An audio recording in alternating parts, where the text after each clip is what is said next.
Alright guys, this is Robbie Burke here again from allthingsstrength.blogspot.com and ultimateperformance.info, and this is part 2 of our energy system development for Gaelic games, so conditioning for hurling and football. In video 1 we came to the conclusion that Gaelic games are predominantly alactic aerobic sports. So alactic meaning bouts of activity performed at maximum intensities from anywhere from 5 to 10 seconds, so things like accelerating to a ball, change of direction, blocking an opponent, things of that nature.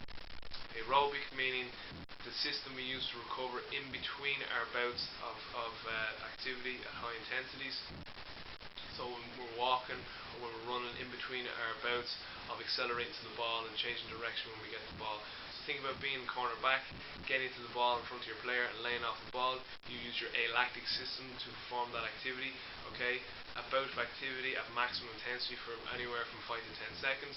And then you use your aerobic system to recover, so a low intensity recovery period in between your bouts of maximum intensity activity. Okay, so getting out to a ball and then recovering from anywhere from a minute to 2 minutes, maybe anywhere up to 5 minutes, and you use your aerobic system to recover your alactic system. So Gaelic games are predominantly alactic aerobic sports.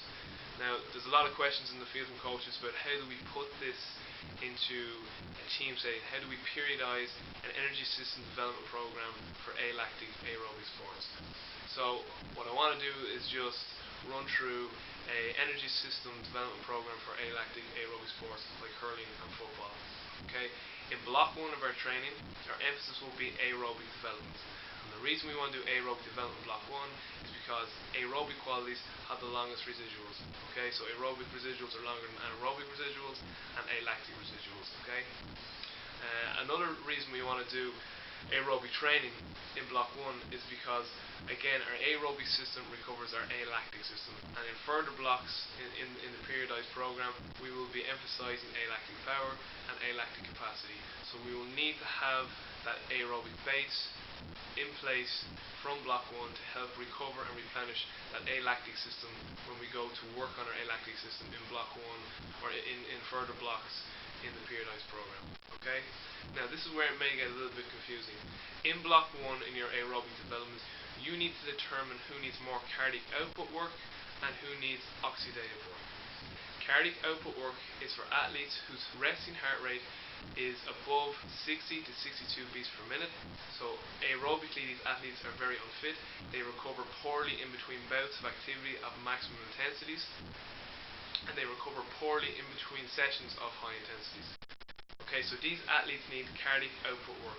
This basically means that these athletes need to make their heart, particularly the left ventricle of the heart, bigger and stronger.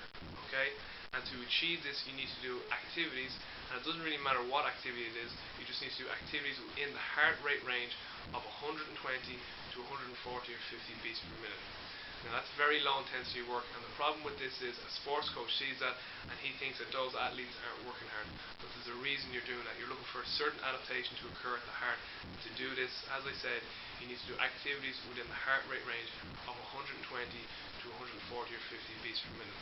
Now if your resting heart rate is below 60 beats per minute, you just need to do a block of oxidative work in block 1. And oxidative work is oxidative work is to help us get certain adaptations within the cell of our muscle fibers. Okay, so what we want to do with oxidative work is increase the size of our type 1 muscle fibers, increase the oxidative capacity of our type 2A muscle fibers, increase the capillaries inside our muscle and the mitochondria inside our muscle. Okay, and to achieve this you would do things like tempo runs, heavy sled pushes, heavy spin bike rides.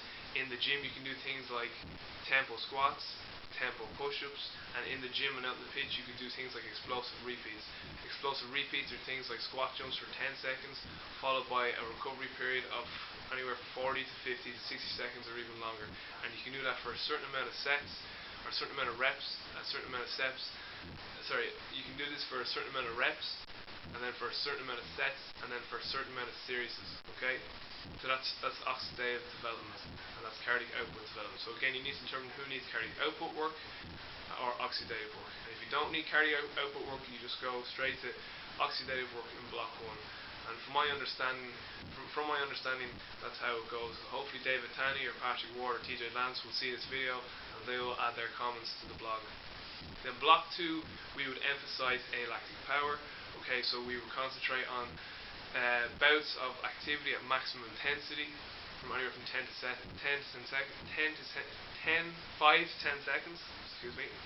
seconds, with good recovery periods in between reps, longer recovery periods in between sets, and very good recovery periods in between series.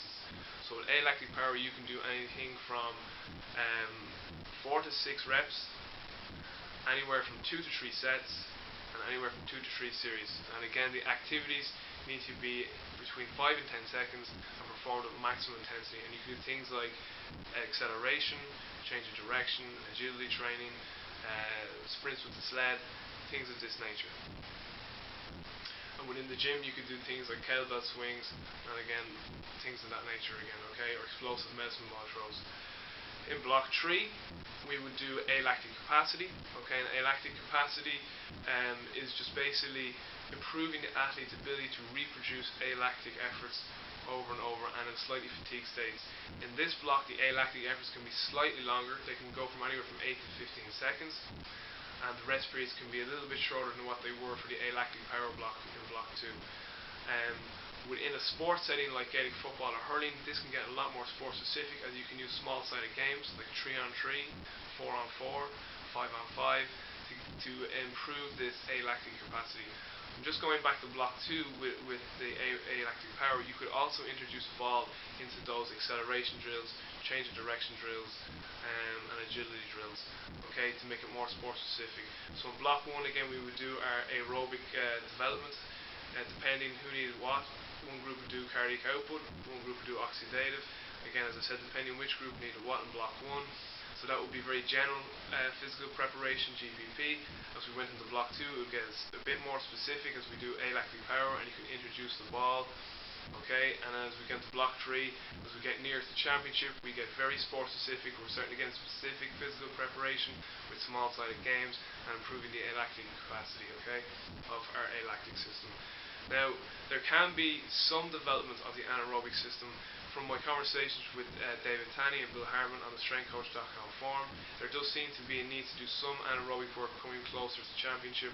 It's to do with some adaptations to the myocardium of the heart, and so some anaerobic training is called for a 2 or 3 week block, or just as you're about to go into your championship period.